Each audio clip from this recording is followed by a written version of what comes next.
Yesu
Bwana mwema, waangalie watu wako maelfu ambao wako mbele zako mchana wa leo.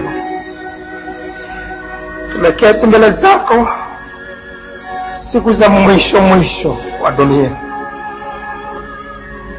Tufumbue macho zaidi tupate kuona yale ambayo yanauijia ulimwengu katika muda mfupi ujao. Tusiwe kama wanawake wale wapumbavu 10, wale 5 katika wale 10 ambao hawakuweka mafuta katika taa zao hata bwana harusi alipokuja wakatekewa.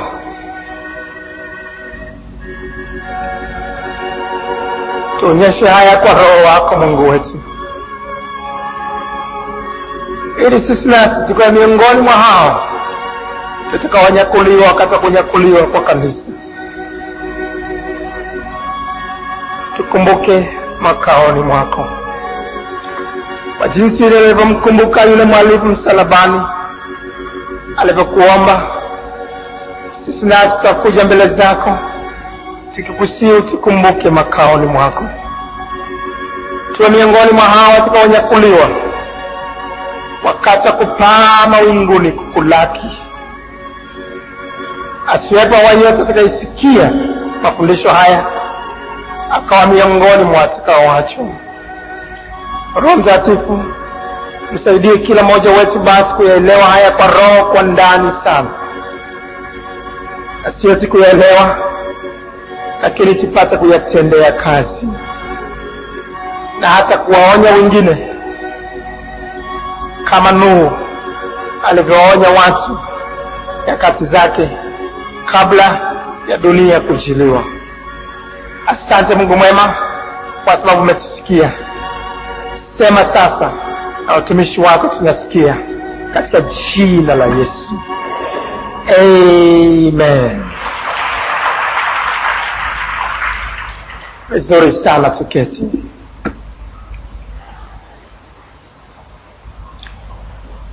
Leo tena tunaendelea moja kwa moja kujifunza mfululizo wa matukio ya mwisho wa dunia. Tulianza kuangalia tukio la kwanza la mwisho wa dunia ambalo litakuwa ni kunyakuliwa kwa kanisa.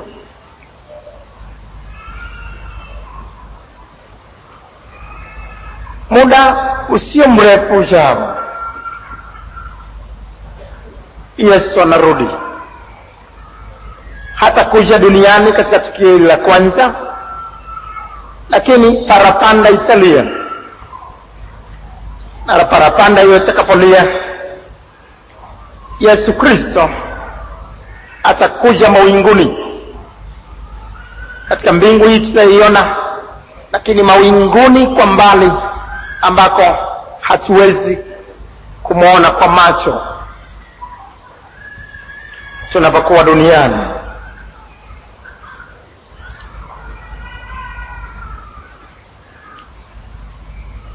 Na parapanda itakapolia na Yesu atakapokuwa mawinguni, hawa ambao wako mbinguni sasa, watakatifu wa Mungu, watafufuliwa na kuja katika miili yao tena hapa duniani. Makaburi yatafunuka na watu kujaa juu ya uso wa dunia. Hata kama mahali walipokufa watu pamejengwa majengo makubwa, watu watatoka katika sehemu hizo, na wengine kama ni wakati wa mchana maofisini watatokea maofisini. Watu watajaa maofisini, watashangaa huyu ametokea wapi? Kulikuwa na makaburi sehemu hizo kabla ya kujengwa ofisi hizo, kabla ya kujengwa maorofa hayo.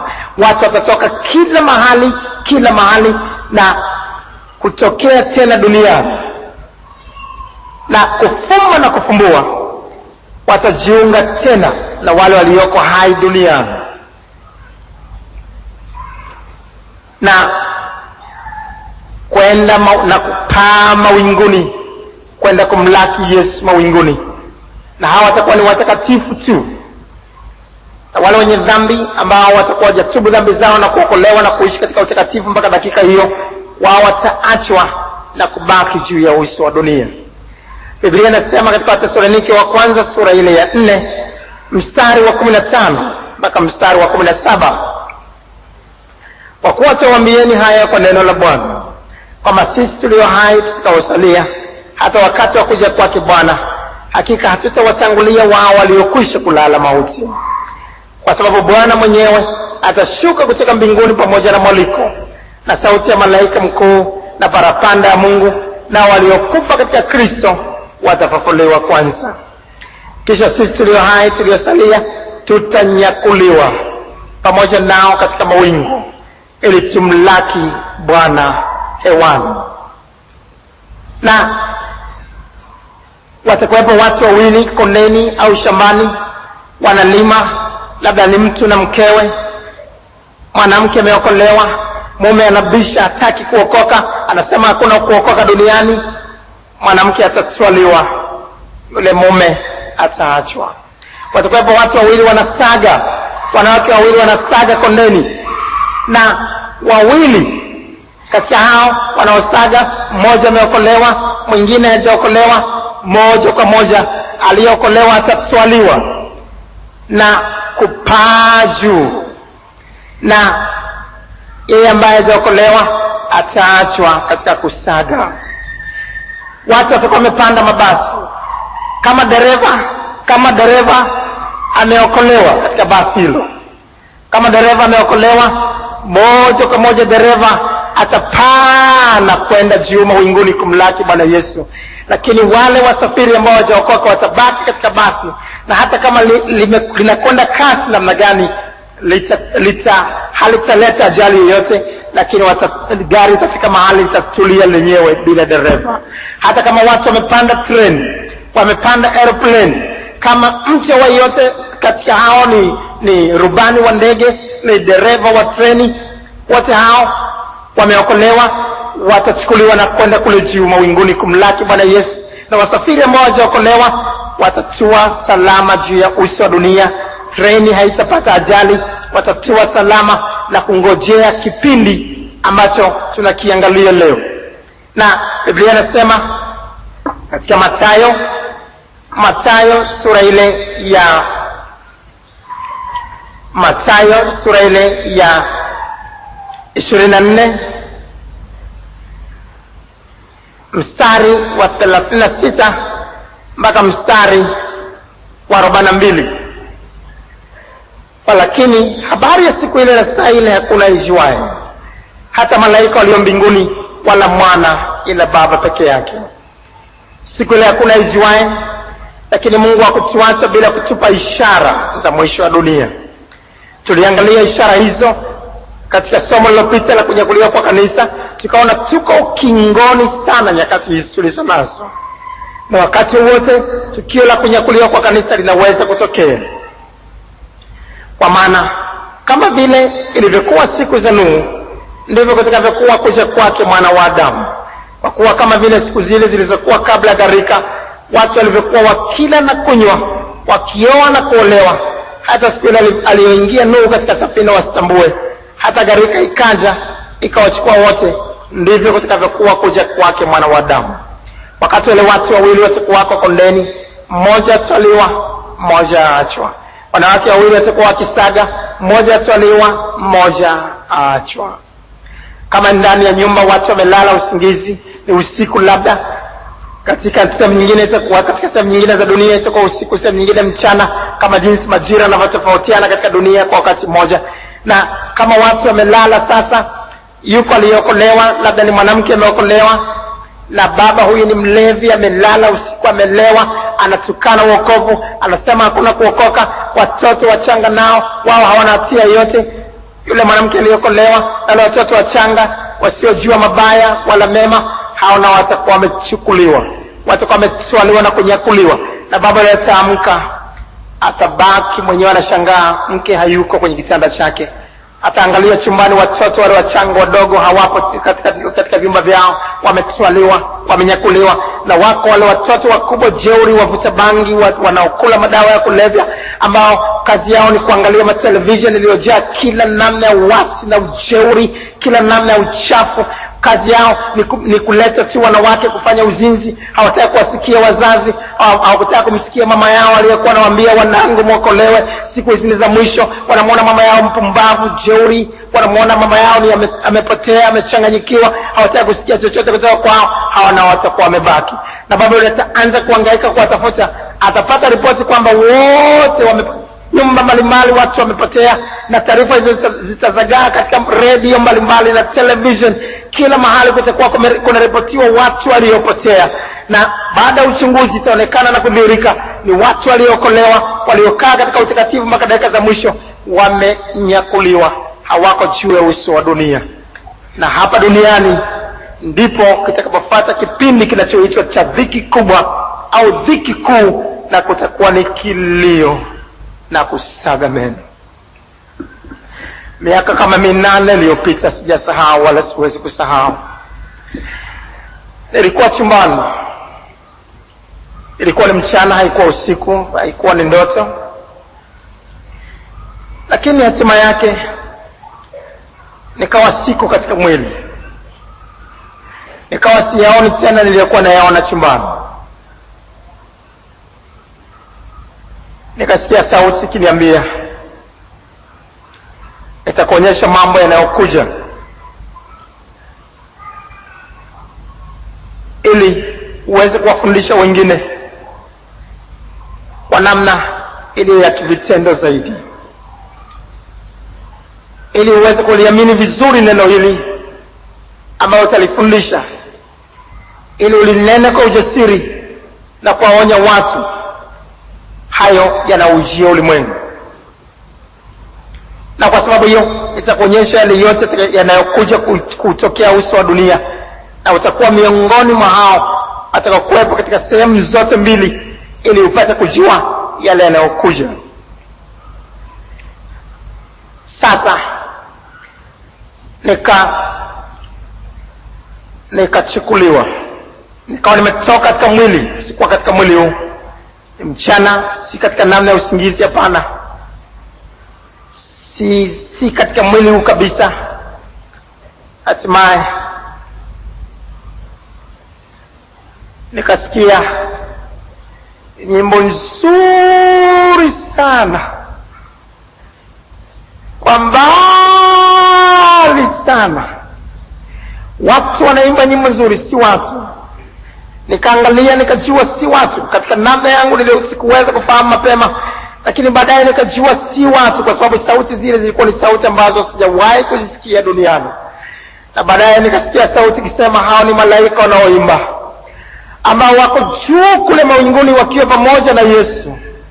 Tayari parapanda na mwaliko umekwisha tokea, na watu sasa wananyakuliwa, walio tayari mpaka dakika za mwisho wanakwenda kumlaki Yesu mawinguni. Hatimaye ghafla nikaona watu waliokuwa wamedharauliwa juu ya uso wa dunia, watu waliokuwa wameokolewa, ambao walionekana wamechanganyikiwa juu ya uso wa dunia, walionekana hawafai, walionekana ni wakudharauliwa, walionekana ni washabiki tu wa mambo ya dini, wamechukuliwa tu na mambo ya ulokole. Nikaona watu wanapaa, watu wanapaa. Ilikuwa ni mchana wakati huo. Nikajaribu na mimi kupaa, sikuweza kupaa. Nikajaribu kwenda nao, sikuweza kwenda nao. Walikuwa watu wengine ambao walikuwa wameokolewa, ambao na mimi nilikuwa nimejiunga katikati yao, na mimi nilikuwa nimesema nimeokolewa. Lakini katika sura ile niliyoonyeshwa wakati huo, nikaonyeshwa jinsi ambavyo ili kupata picha ya watu ambao watasema wameokolewa, lakini mambo yao hawakukaa katika utakatifu na kukaa katika neno la Mungu kama jinsi walivyoelekezwa. Sasa hawataachwa pamoja na wenye dhambi. Na mimi nikawa miongoni mwa hao sasa ambao wameachwa, watu ambao wameokolewa, ambao hawakuishi sawa na neno la Bwana, wameachwa. Nikaona wengine waliokuwa pamoja nami ambao niliona kama wamezidi katika kufuata neno la Mungu. Wakati wote ni kuomba, wakati wote ni kusema hatuna haja ya mambo ya dunia. Wakati wote wanasema hatuwezi kuvaa kama watu wa dunia hii. Wakati wote wanasema lazima tuishi sawa sawa na neno la Mungu. Ambao nikawaona watu hao wamezidi. Wakati ule mawazo yangu wakati ule nikarudisha nyuma, nikaanza kuwaza. Nikasema watu hawa, hivi nafikiri Mungu kweli anaweza kutuacha sisi sote tu? Kuokoka ni kuokolewa tu, tunaokolewa kwa neema. Tena maandiko yanasema tuko huru katika Bwana. Pale palipo na Roho wa Bwana ndipo penye uhuru. Na nikabaki na huo uhuru wangu, nikiwa ninachanganya mambo nyakati zile. Nikaonyeshwa jinsi ambavyo maisha yangu yalikuwa mazuri katika ulimi, maisha yangu yalikuwa mazuri katika familia, maisha yangu yalikuwa mazuri katika sikuwa na mwenendo mzuri, sikuwa kielelezo kwa watu waaminio, sikuwa nuru ya ulimwengu. Nikaonyeshwa jinsi ambavyo kwa sababu hiyo ninaachwa sasa. Nikajaribu kupaa, watu nikaona wanakwenda kama sufu, si kwa haraka lakini kama sufu. Unapoweza kuiona, unavyoiachia sufu au pamba, unapoweza kuiachia ukaitupa juu, utaweza kuona jinsi unavyoweza kupaa kwa maringo. Nikaona watu wanaondoka, wanaangalia chini namna hii. Ninajaribu nami niende. Nikaambiwa wakati wa kunyakuliwa kwa kanisa umefika. Nikaona hao wanakwenda juu. Mara moja baadaye nikawa siwaoni tena. Zile nyimbo nilizokuwa nazisikia zile nikawa sikuzisikia tena. Hatimaye pale nilipokuwa, nikawa nimezungukwa na majitu fulani ya kutisha. Wakaniambia, wewe si ulikuwa na ubiri, si ulikuwa unasema umeokolewa na shuhudia? Kiko wapi basi? Wamekwenda pale wale wa Mungu, umeachwa. Wakaanza kunidhihaki, wakaniambia, hebu fungua basi Biblia yako, hebu fungua basi Biblia yako utihubiri, fungua Biblia yako utihubiri. Wakati ule nikawa sijui sana vizuri, siwezi kuelezea namna yake, sijui vizuri sana. Nikaanza kuhubiri, hebu basi tuhubiri jinsi ambavyo tunavyopaswa kutubu dhambi na kuokoka. Nikawa sijui, yani kuna kitu kama kimenisaulisha hata ile yanaendelea ni yapi. Bwana alitaka kunifundisha ili wewe na mimi tena leo tujikumbushe na kujifunza, tusio miongoni mwa wale watakaoachwa. Nikaambiwa nihubiri. Wakati zile nilijua kuhubiri, nilionyeshwa hayo wakati ni mhubiri. Ndio muda mfupi tumeanza kanisa hili, nikaanza kuhubiri kwa ujasiri. Wenye dhambi wote mahali pao ni katika ziwa la moto. Kwa sababu hiyo tunatakiwa kutubu dhambi kwa kumaanisha kuziacha. Wakaniongojea kunihubiri, wakanongojea nikahubiri. Nikamwambia, nanyi sasa mnatakiwa kutubu dhambi zenu kwa kumaanisha kuziacha, muokoke. Baada ya kuzungumza hivyo kanizomea, wakasema hilo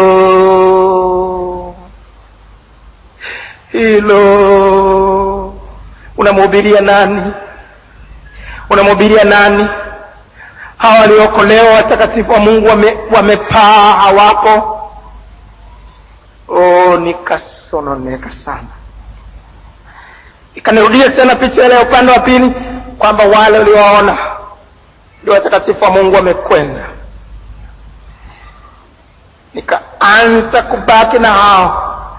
Wakaniambia, sasa uko katika miliki yetu, wewe tutakutesa kwa mateso makuu zaidi kuliko wale wengine wenye dhambi wa kawaida, kwa sababu wewe ulisema umeokolewa, ukakemea pepo kwamba sisi tutoke katikati ya watu tuliowamiliki, ukawaambia watu watubu dhambi zao, ukafanya mambo hayo, na sasa umebaki, tutakushughulikia. Wakaanza kunikamata na nikaanza kupitishwa katika mambo ya ajabu sana ambayo tutaona muda si mrefu. Wakati naanza kulia, Bwana, nimeachwa,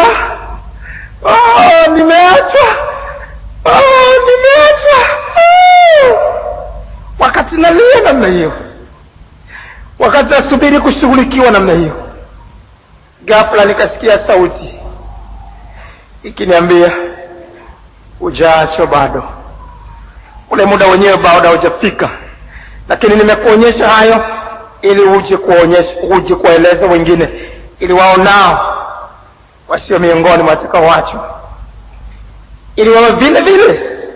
Ujilinde, ukumbuke maneno ya Paulo mtume aliyosema, nisije nikawahubiri wengine nikawa mtu ukataliwa. Ukumbuke maneno ya Yesu aliyosema, watakuja wengine wakisema, tumefanya miujiza kwa jina lako, nitasema sikuwajua ninyi kamwe, ondokeni nyinyi mtendao maovu. Ujue kwamba hata wahubiri wanaweza kuachwa, hata watu wanaosema wameokolewa wanaweza kuachwa, kama hakukaa katika utakatifu ambao pasipo huo hakuna mtu atakayemwona Bwana asipokuwa nao. Hatimaye nikarudi katika hali ya kawaida, kuangalia namna, nikaona tena niko chumbani. Baadaye tena nikachukuliwa tena, nikaondolewa katika mwili. Wakati huo nikawa miongoni mwa hao waliokuwa wananyakuliwa. Sasa niliposikia nyimbo hizo, na mimi nikapaa, nikaona watu waliokuwa wamefufuka wanabadilishwa, kufumba na kufumbua namna hiyo, wanavaa mwili usioharibika, na mimi nikavaa mwili usioharibika. Nikajiangalia namna, nikaona mwili wangu ni wa ajabu, mzungu si mzungu, muhindi si muhindi, ni mwili mzuri sana ambao una mfano wake. Nikakumbuka nina makovu yangu yaliyo katika mwili, sikuyaona tena. Nikaona kitu cha ajabu sana kimetokea katika mwili. Ghafla nikaanza kupaa namna hiyo, nguvu ya uvutano nikaona haikuniweza. Nikaona watu wa kila namna wakipaa, watu wa kila kabila na rangi wakipaa.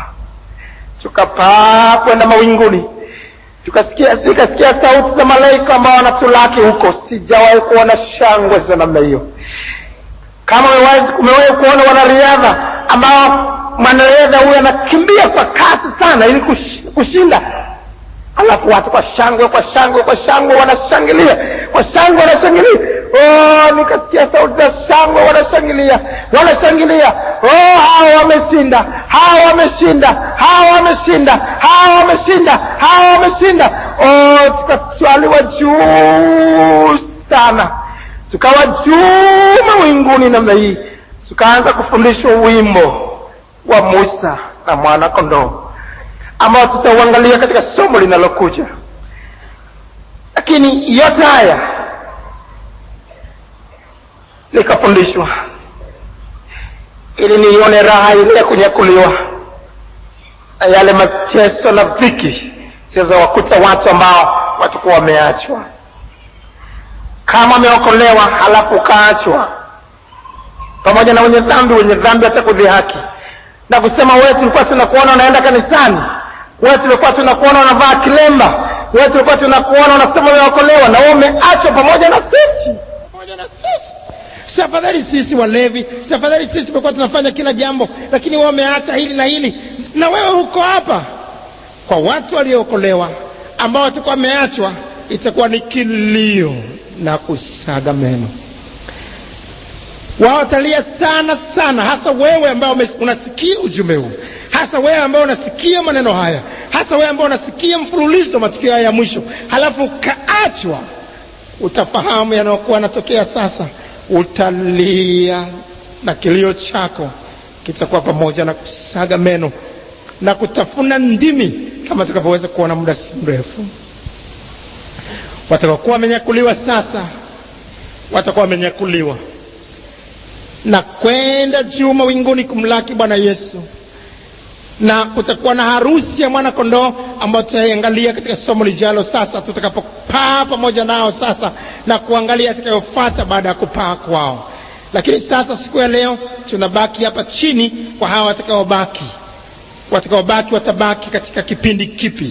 Kipindi hicho kinaitwa dhiki kubwa.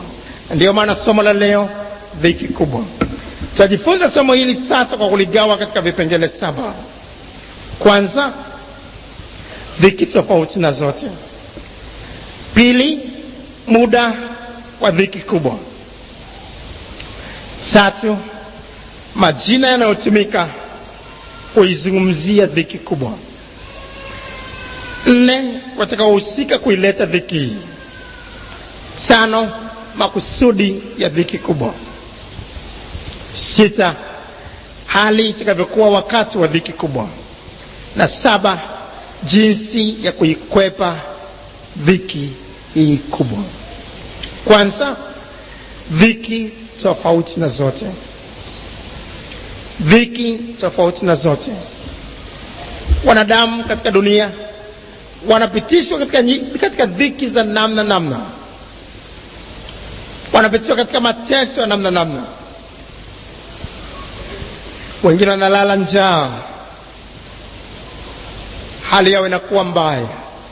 Nchi nyingine zenye njaa ambazo zimewahi kushuhudia njaa kali kama Somalia, Ethiopia, watu watakondeana na kubaki mbavu kabisa, na watatamani hata mjusi upite wa utafune, na hata mjusi ukipita ile nguvu ya kurukia ule mjusi watakuwa hawana. Watashindwa hata kupata mjusi wa kuutafuna. Dhiki za namna duniani zimetokea. Watu wengine watafunikwa kwa vifusi sehemu zile za India. Kutatokea upepo, kutatokea kimbunga kikubwa, halafu watu watazolewa. Wengine wakiwa ni wajenzi wanaweka zege katika majengo, watachukuliwa na makarai ya zege na kurushwa kwa kimbunga, na kurushwa wakati mwingine maili 200 kutoka pale walipo, katika hali ya kutisha sana. Dhiki za namna hiyo ambazo zinawijia uso wa dunia, dhiki ambazo wamezipata katika maisha kwa namna moja ama nyingine tangu kuzaliwa kwako, dhiki hizo si dhiki si chochote. Dhiki ambazo wamezipata ulipokuwa unapita msituni unachomwa miba, ulipokuwa unaanguka katika maporomoko, dhiki ambazo wamezipata kwa kupanda milima kwa mateso mazito, hizo sio dhiki. Dhiki ambazo wanadamu wanazipata kwa kutupa magerezani na kuteswa na kuumizwa sana, wengine wakiwa katika viti ambavyo watateswa sana na polisi ili waweze kueleza yale waliyofanya. Wataumizwa, watakazwa sehemu za siri, watachoma kwa kuchoma kwa namna nyingi, watateswa mateso makuu sana, watapigwa mijeredi kwa kuwekewa pilipili kwanza katika sehemu zao za siri, watapigwa na kuumizwa. Hizo sio dhiki mwanangu. Hizo sio dhiki mwanangu. Hizo ni dhiki kidogo sana ukilinganisha na dhiki katika ujia uso wa dunia kwa watu wale watakuwa wameachwa baada ya kunyakuliwa kwa kanisa. Watu waliokolewa wao nao wanapita katika vipindi vya dhiki. Yesu Kristo alisema, duniani mnao dhiki, lakini jipeni moyo, mimi nimeushinda ulimwengu. Sikuja kuleta amani bali upanga. Watakuwepo watu ambao watafarakana pamoja nanyi, na kwa sababu hiyo amani itavurugika. Kutakuwa na mafarakano. Kwa sababu ya kuokolewa watu watateswa na waume zao na kupitia katika dhiki za namna. Kwa sababu ya kuokolewa watu watateswa na wazazi wao, watapita katika dhiki za namna. Kutakuwa na mateso ya kila namna. Hizo sio dhiki. Dhiki unazozipata kwa sababu ya kuokolewa, hizo ni dhiki kidogo sana. Dhiki unazozipata kwa sababu hutaki kupokea rushwa, dhiki unazozipata kwa sababu hutaki kufanya uasherati na uzinzi kwa bosi wako, na kwa sababu ya bosi anakutesa na kudhalilisha, hataki kupandisha cheo, hataki kupandisha mshahara, unakaa katika hali nzito kwa sababu ya wokovu ulionao. Hizo sio dhiki mwanangu. Hizo dhiki ni kidogo sana, zinaitwa dhiki nyepesi katika Biblia. Biblia inasema katika Wakorintho wa pili sura ya 4 mstari wa 17. Wakorintho wa pili sura ya 4 mstari wa 17. Wakorintho wa pili sura ya 4 mstari wa 17. Maana Dhiki yetu nyepesi iliyo ya muda wa kitambo tu yatufanyia utukufu wa milele uzidio kuwa mwingi sana. Hiyo inaitwa dhiki nyepesi. Watu mbalimbali waliokolewa wamepita katika dhiki za namna kwa sababu ya wokovu wao, wakiambiwa, wakiteswa ili waukane wokovu, ili wamkane Kristo aliyewaokoa. Hizo zote ni dhiki nyepesi sana ikilinganishwa na dhiki ile itakayoujia ulimwengu. Ndio maana dhiki ile inaitwa dhiki kubwa, na ni dhiki ambayo itakuwa ni kubwa kuliko dhiki yote iliyowahi kutokea juu ya uso wa ulimwengu tangu dunia kuumbwa. Mathayo 24 mstari wa 21. Mathayo sura 24 mstari wa 21.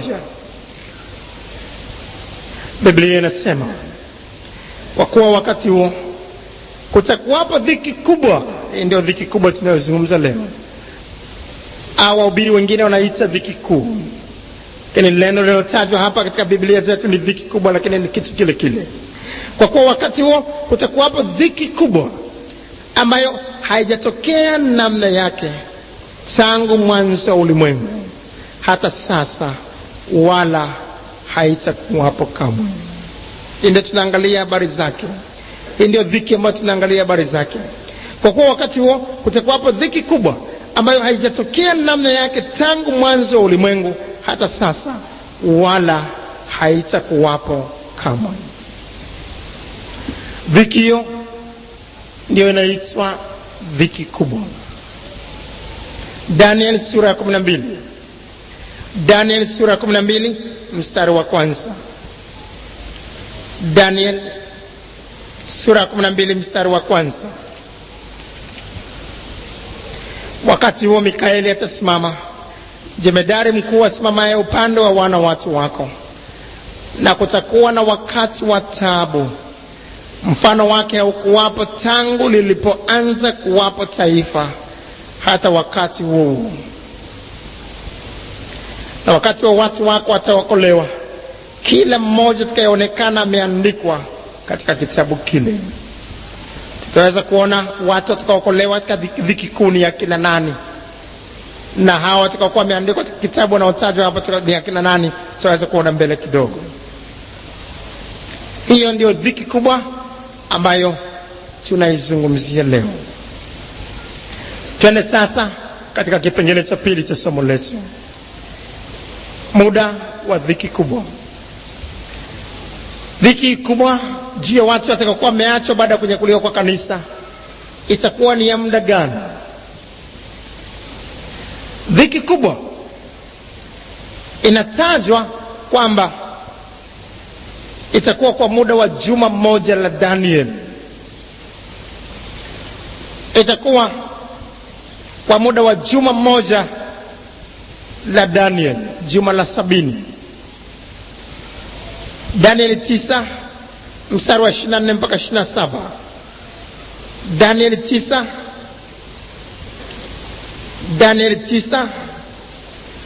mstari wa 24 mpaka 27.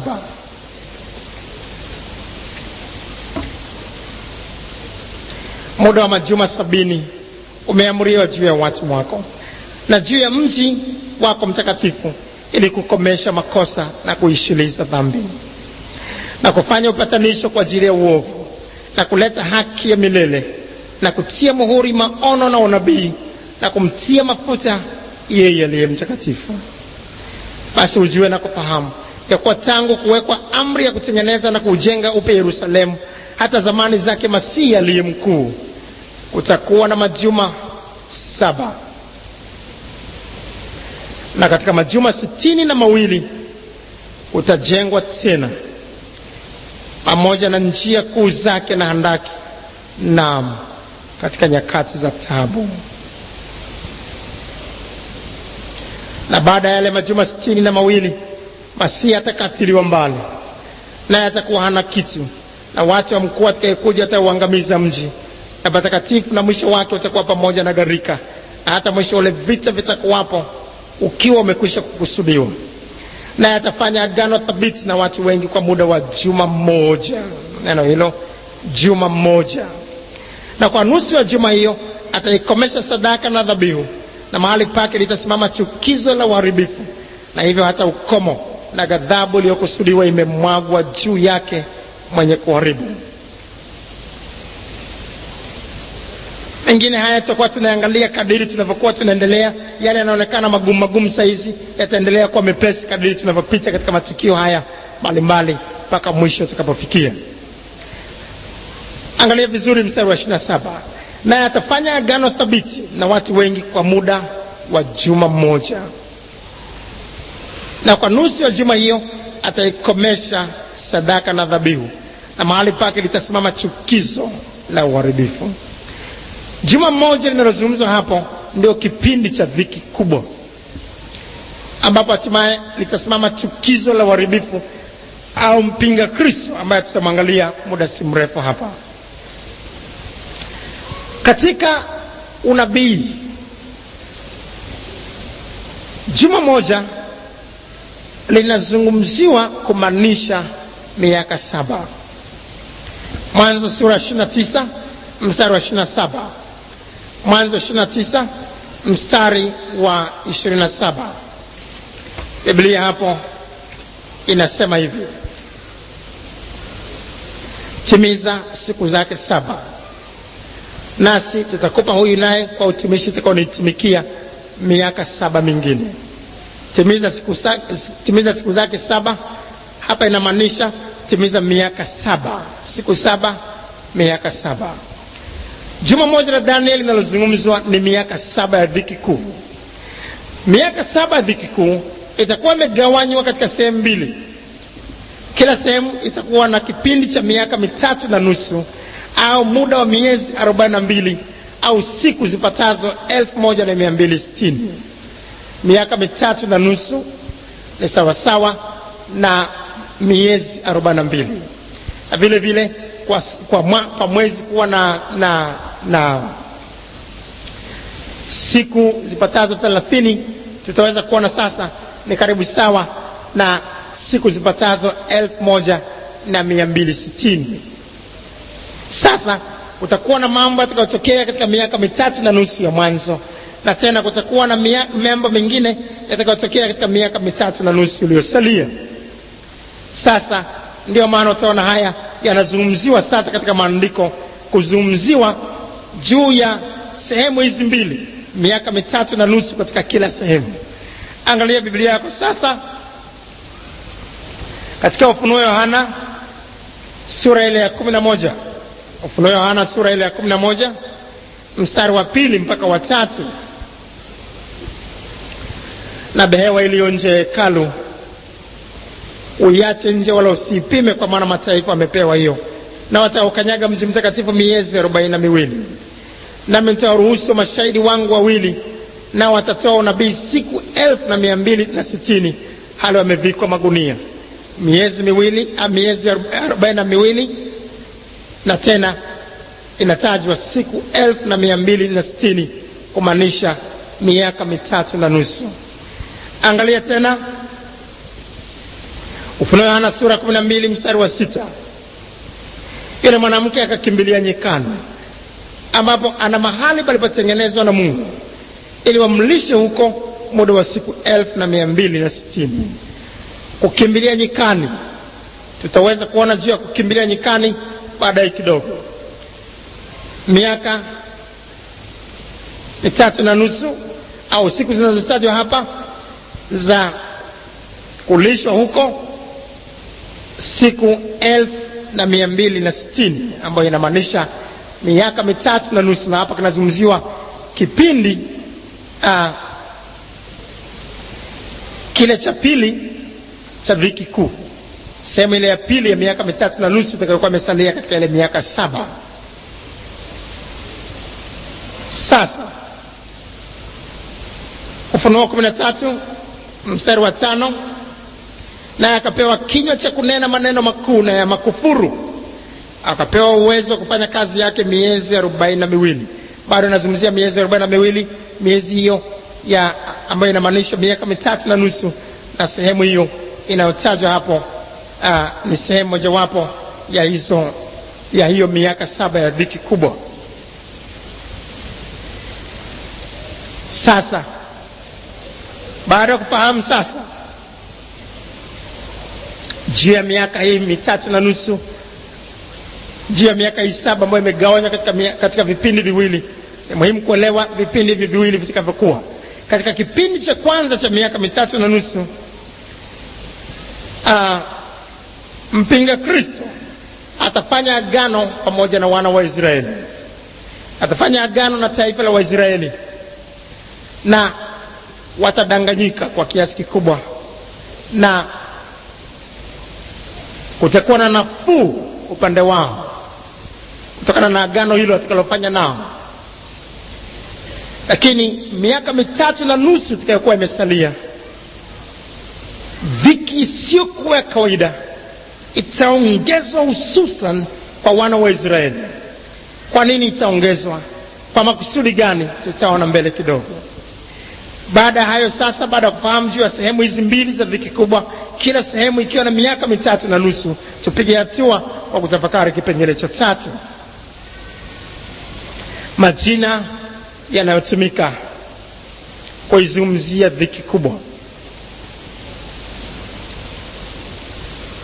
Yako majina mbalimbali yanayotumika kuizungumzia dhiki kubwa, na tunapokutana nayo katika Biblia tunaweza tukayachanganya tukafikiri labda ni mambo mengine, kumbe yanazungumziwa mambo haya haya. Jina mojawapo linalozungumzia dhiki kubwa au ni ghadhabu itakayokuja. Wathesalonike wa kwanza sura ya kwanza mstari wa 10. Wathesalonike wa kwanza sura ya kwanza mstari wa 10. Akumngojea mwanawe kutoka mbinguni, ambaye alimfufua katika wafu, naye ni Yesu mwenye kutuokoa na ghadhabu itakayokuja. Kumbe tunaweza tukaokolewa na kuwa mbali na hiyo ghadhabu itakayokuja au dhiki kubwa.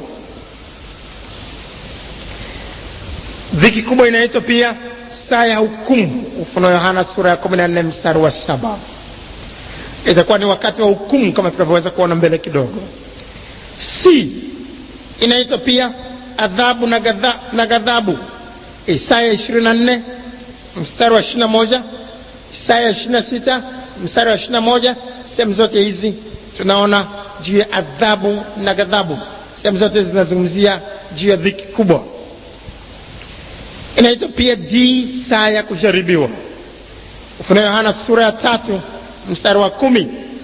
Ufunuo Yohana sura ya 3 mstari wa 10.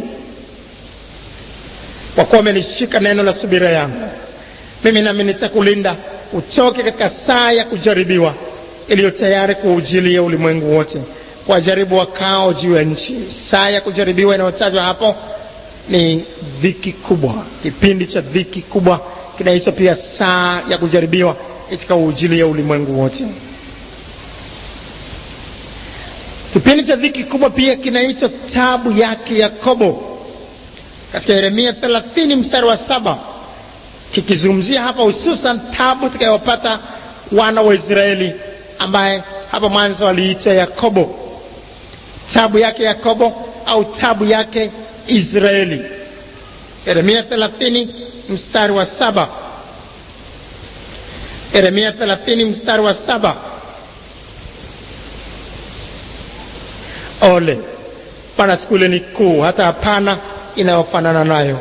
Pana ni wakati wa tabu yake Yakobo, lakini ataokolewa nayo. Tutaweza kuona wana wa Israeli watakavyoweza kuokolewa katika dhiki ile kubwa.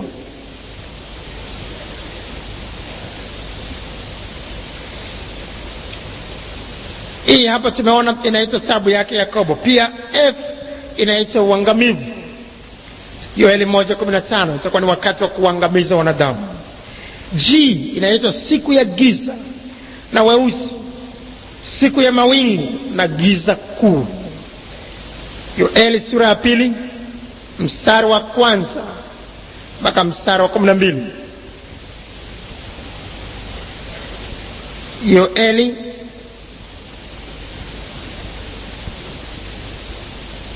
Yoeli sura ile ya 2 mstari wa 1 mpaka mstari wa 12. Yoeli sura ya pili.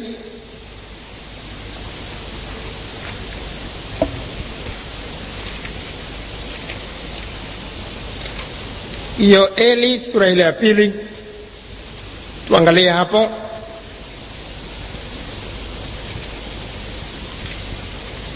Mstari wa kwanza mpaka 12. Pigeni tarumbeta katika Sayuni, pigeni na kelele katika mlima wangu mtakatifu.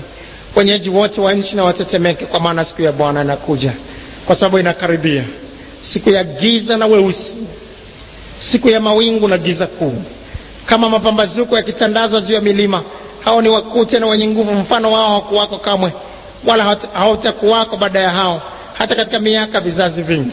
Moto na kula mbele yao, na nyuma yao miali ya moto na teketeza. Hiyo nchi inafanana na bustani ya Adeni mbele yao, na nyuma yao imekuwa jangwa tupu, naam, hakuna aliyeokoka asipatikane nao. Kuonekana kwao ni kama kuonekana kwa farasi, na kama wapanda farasi ndivyo wanavyopiga mbio. Kama mshindo wa magari ya vita juu ya vilele vya milima, ndivyo warukavyo. Kama mshindo wa miali ya moto ilapo mabua makavu, kama mashujaa waliopangwa tayari kwa vita. Mbele yao watu wanahangaika, nyuso zote zimegeuka kuwa nyeupe kwa hofu. Wanazungumzia watu watakao kuwepo nyakati za dhiki kubwa. Watageuka nyuso zao na nyuso zitakuwa nyeupe sana sana kwa hofu. Jasho jembamba litakuwa limewafunika, litakuwa limejaa chumvi chumvi, na watakuwa kama wamepakazwa chumvi kutokana na hofu na matetemo yatakayokuwa yamewapata. Upiga mbio kama mashujaa, upanda ukuta kama watu wa vita, na uendelea mbele kila mmoja katika njia zake, wala hawapatoshi safu zao, wala hapana mmoja msukumaye mwenzake. Uendelea mbele kila mmoja katika njia yake, hujifanyizia njia kwa nguvu kati ya silaha, wala hawachi kuifuata njia yao. Hurukia mji, upiga mbio juu ya ukuta, upanda na kuingia ndani ya nyumba, uingia madirishani kama ingiavyo mwivi. Mambo yote yanaelezea jinsi ambavyo kutakuwa na pilika za kila namna ambazo tutaziona mbele kidogo. Nchi inatetemeka mbele yao, mbingu zinatetemeka, jua na mwezi hutiwa giza, na nyota huacha kuangaza. Naye Bwana anatoa sauti yake mbele ya jeshi lake, maana matio yake ni makubwa sana. Kwa maana yeye ni hodari atekelezaye neno lake. Kwa kuwa siku ya Bwana ni kuu, yenye kitisho sana, naye ni nani awezaye kuistahimili? Hayo yote yanazungumzia juu ya dhiki kubwa inayoujia ulimwengu, ambayo inatajwa hapa kwamba itakuwa ni siku ya giza na weusi, siku ya mawingu na giza kuu. Sasa kipengele cha 4. Kipengele cha 4 sasa, watu watakaohusika kuileta dhiki kubwa. Watu watakaohusika kuileta dhiki kubwa. Dhiki itakuwa kubwa mno kutokana na watatu watakaohusika kuileta kwa wanadamu, ambao tutaanza kuangalia muda si mrefu sasa. Na itakuwa ni ole kwa yule ambaye atakuwa ameachwa na kukabiliwa na hatari itakayokuwa inaujia ulimwengu.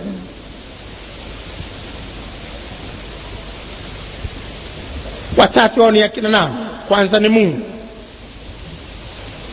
Mungu. Mungu atahusika kikamilifu kuleta ghadhabu na mapigo juu ya wote walioachwa. Isaya 26 mstari wa 21. Isaya 26 mstari wa 21. Isaya 26 mstari wa 21. Kwa maana tazama, Bwana anakuja kutoka mahali pake ili kuadhibu wakao duniani kwa sababu ya uovu wao. Ardhi nayo itafunua damu yake, wala haitawafunika tena watu wake waliouawa. Bwana atashuka kuadhibu waliokaa juu ya uso wa dunia. Wataadhibiwa. Kabla tuangalie jinsi Bwana atakavyoleta adhabu,